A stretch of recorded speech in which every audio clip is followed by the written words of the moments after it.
Yo,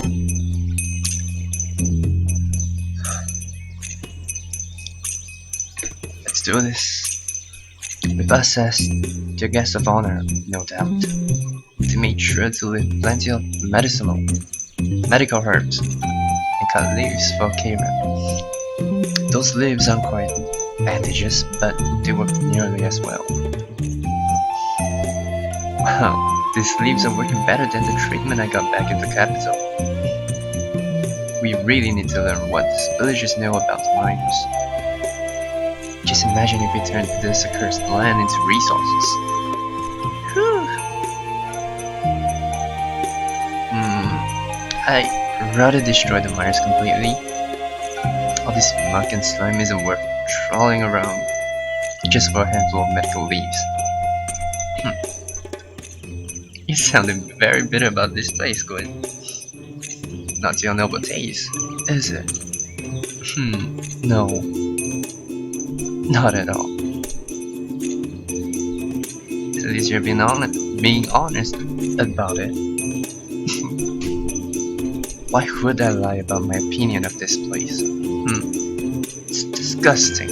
I know. I feel you, Gwyn. I can't take this kind of places too.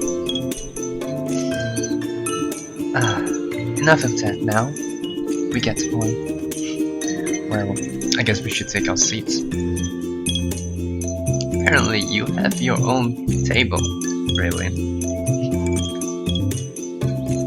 Yo, my own table? Yo! Who's gonna serve me, huh? Well, you delivered the killing blow on that beast. So, that means you're the guest of honor tonight? So, I'm like a VIP amongst guests of honor. Well, it looks like you're a heroine now, Raelin. Only to one village, but it's a good start. There can't be that many villages though. Also, we thought, if they survived, then there could easily be other villages out there. Possibly other cities. I know we have to retrieve the star, but if we pass by any other settlements, we should let them know that the Empire isn't dead. I think that is important as I feel something tugging on my arm before I can finish my sentence. Come on, you're late. It's time for the beast. Enough of that voice, okay? Just reverting back to normal voice. Before I can say anything, Effie's already pushing me towards an empty seat. You know, are you really not Kira's sister? You sure look like you would be.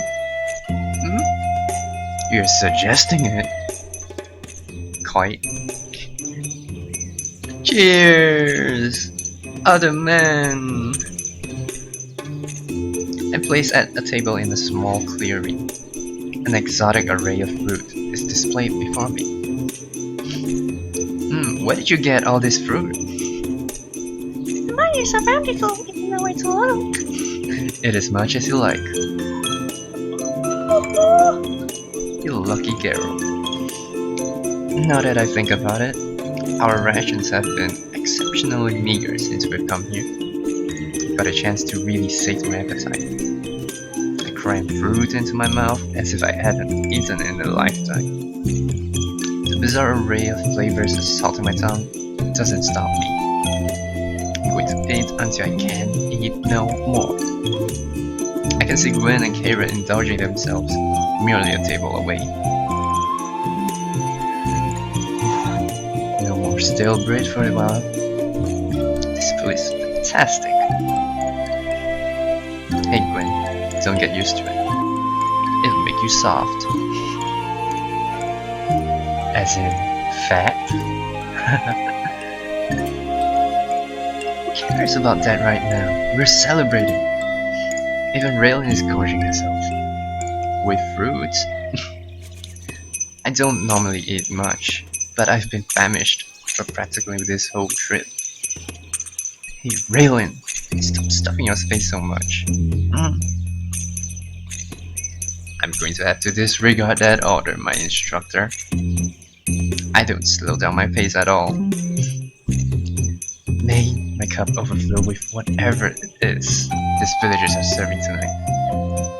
It tastes like wine, actually. Maybe I should stop now. I don't think so. Celebration isn't a celebration without drinking, and we gotta drink a lot. We gotta.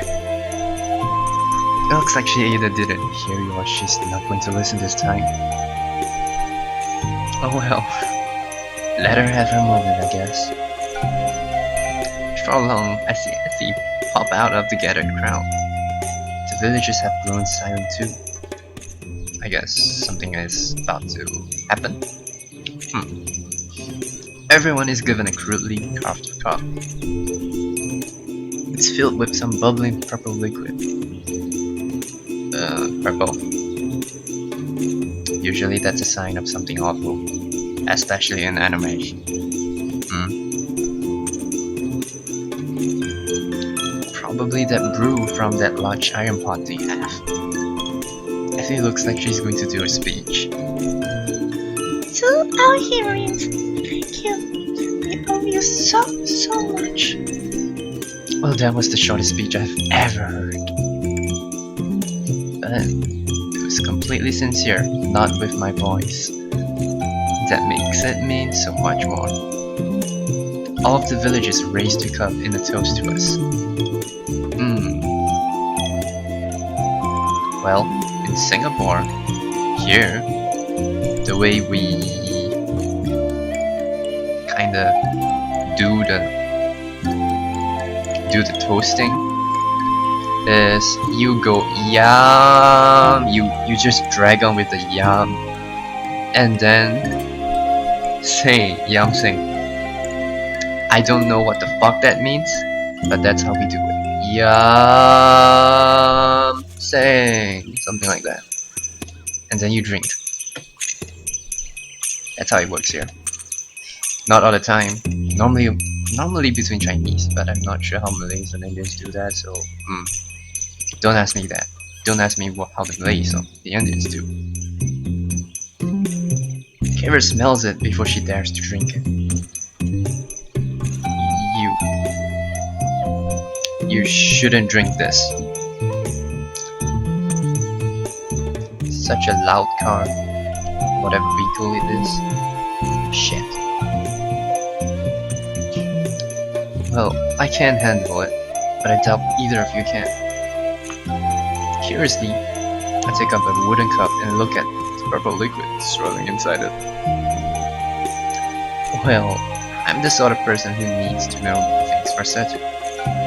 I take a sip. Just a small one. As soon as the liquid pours into my stomach, it feels as though there's a furnace inside. Aw, that must be strong. Are you gonna be drunk? My insides burned intensely. I'd be surprised if there wasn't steam coming out of my ears. A mocking smirk forms on Kira's face as she watches me squirm. I told you so. Shouldn't you listen to your instructor, Raelin? Why did you do that, Raelin? Gwen just looks disappointed in me. I did it because I had to, you know? Surely you understand that, Gwen? Do you even believe in caution? I'm not putting up with scoldings like this. I immediately dive for water, drinking as much of it as I can. The fire in my stomach settles down after that. It's not only alcoholic, it also happens to be very, very spicy. God damn. Spicy wine? Holy shit. I would never try that. I don't do well with alcohol or spicy stuff. Extremely spicy stuff. If it's just my mildly spicy, I'm okay with that, but not the sort of thing I would drink in the capital, but it's still nice. Having something burning in your stomach. Nice. That's what she calls. That's what she calls it? Nice? Huh. Well, Effie bounds over to me after the first drink. Another toast to Raelin, Slayer of the Beast. All of the villagers raise their cups to me. Do you have any words to say, Raelin? Before I can respond, I feel myself losing control of my body. You are drunk. What is?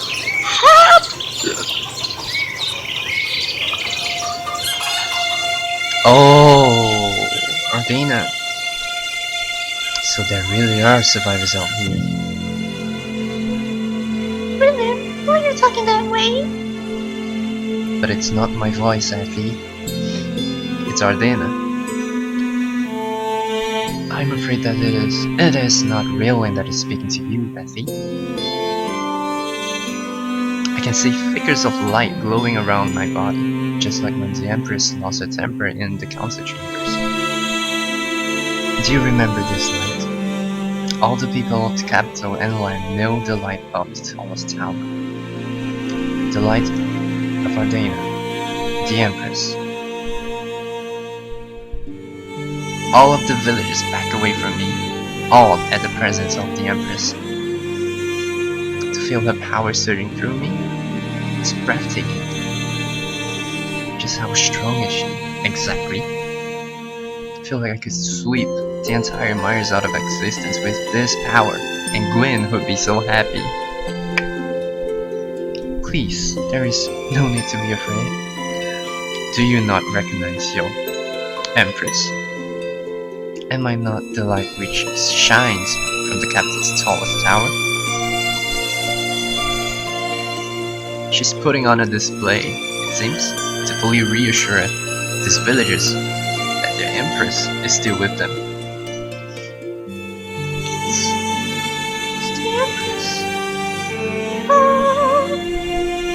This light, there's no mistaking it. It's the same light which emits from the tallest tower of the capital. Ardina, the immortal, undying Empress, banisher of darkness. She does that naked though, in a really, really thin layer of sleeping gown.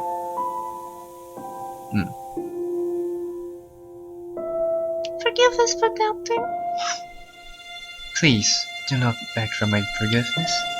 Your caution is the only thing that is keeping you alive out here. I've been listening through Raelin this entire time. What she had said is very true. These three warriors are on a quest for me. They seek the fallen star which crashed from the heavens several weeks ago. I will ask this of you, villagers. Will you not help them? I do not wish to force you into any decision, but we need whatever help we can get. Effie translates her words to the villagers.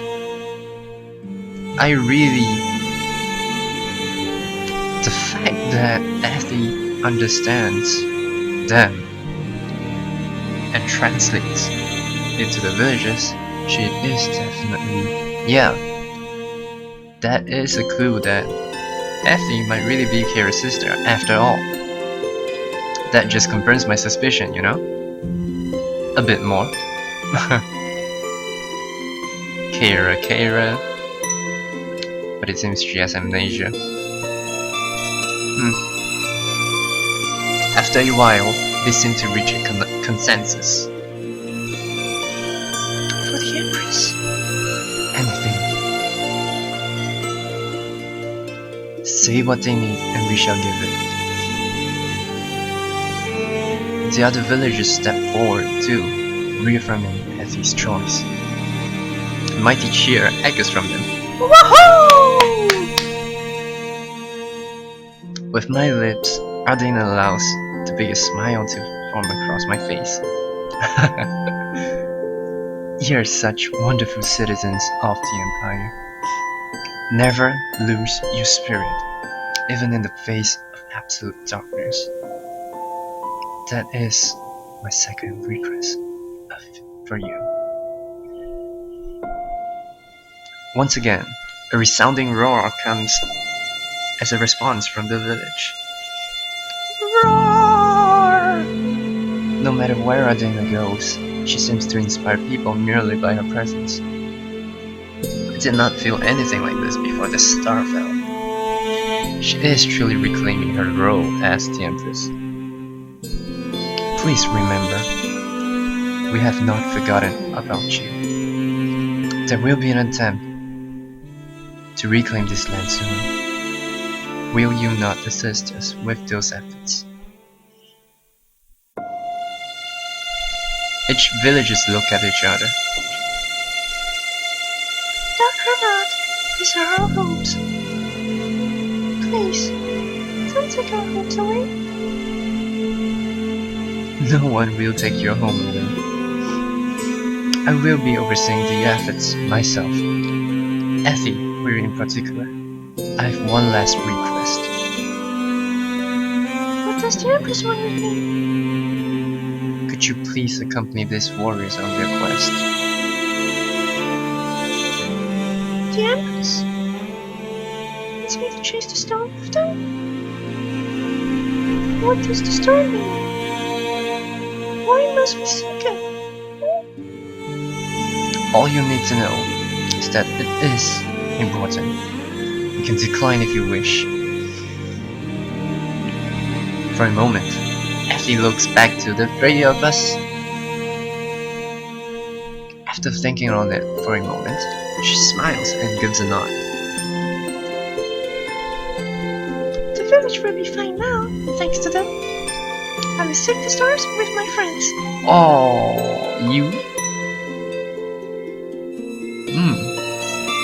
So you guys are already friends, huh? Nice. You make your Empress proud, Effie. I think I need to have a private moment with you, Ardena. What is it, Raelin? I move away from the rest of the party so that I can have some, some alone time. To my surprise, an ethereal-looking Ardena appears before me in the shade.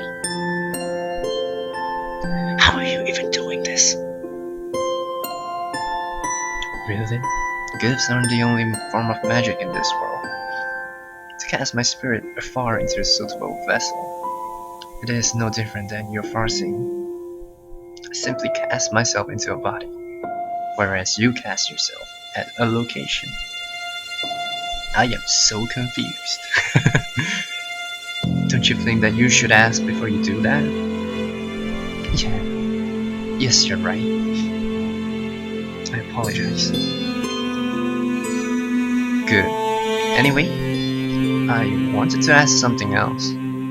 There have been expeditions sent here before. How are you so certain that sending one now will help?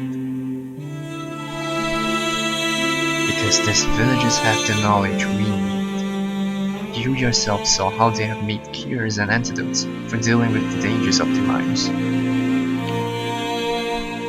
I wonder why they didn't help earlier then. They are just being careful and cautious, and yeah, they were either afraid of us or only able to help themselves.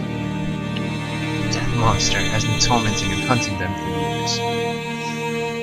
Now that it is dead, they can be at peace for a while. You know what? That freaking beast. For being so dangerous is kind of pathetic, huh? For years they've been chasing this small village, and never once it has ever been able to kill them.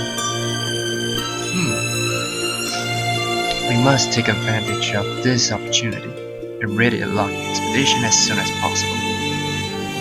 Reclaiming the mines is the first step in reclaiming our lands. Once we begin to build up momentum and clear this blighted forest away, we will be able to push back out. It will take a long time to prepare for this, though the capital is still in an inner state of unrest. I have been doing my best to reassure the people that things are going fine, but the unrest is still growing. You have done well here, but remember that it would not be wise to linger for too long. Oh, it would be wise not to linger for too long. I changed it unconsciously and said it right, just jumbled the words. That star must be brought to the capital soon. Why soon? Is something going to happen to it if we don't reach it in time? There are things in this world that are better left undiscovered, Raelin. Your curiosity may be your undoing. So, I like to pick places that I'm not supposed to. Everyone has their faults. I bet even you do, Ardena. Of course I have flaws. I am only human after all. But, as we've talked about, I must appear as something more than that. You're doing well so far, Raelin. I have faith that you will return safely. I can feel her presence fade away and I'm alone once again. Sorting things out with the Empress, I'm presuming. You could say that. I wonder why Ardena chose to appear now, after we had slain the beast. Because we can't rely on her to solve our problems for us. She would already have her own business to attend to as well. What is important is that we've proved our worthiness. She just reinforced what we already proved to the villagers. She didn't appear just for our sake either. The Empress appeared there to reassure them too. They've been running and surviving in this place for a long time. She gave them fresh hope for the future. We're driven by an ideal ourselves. They too are driven in the same way we are. They want to leave, so that the Empire might continue to survive with them. Above all else, we all want to see light return to our lands. It's exactly what Ardena was talking about before. All the scattered people of our empire meet their invincible empress. It's about the ideal. If they have an ideal to keep them going in these dark times, then that alone will be enough to give them hope. If the Empress was not here, if they did not live in her, would they despair? Would they have died out a long time ago? All of them are galvanized by her presence. There's no denying that. When we came before, they looked pretty miserable. All of these years of running away from the beast must have taken it out. All out of them. All. I'm stumbling so hard. It's probably because I'm so irritated by the people downstairs. Stop doing work. I'm trying to do mine. Only Effie seemed to be unaffected by their fatigue. Only Effie, huh? All of us, including the Empress, have laid the seeds for a gradual reclamation. So, do you think you're a heroine yet, Raelin? You're certainly a heroine to these people.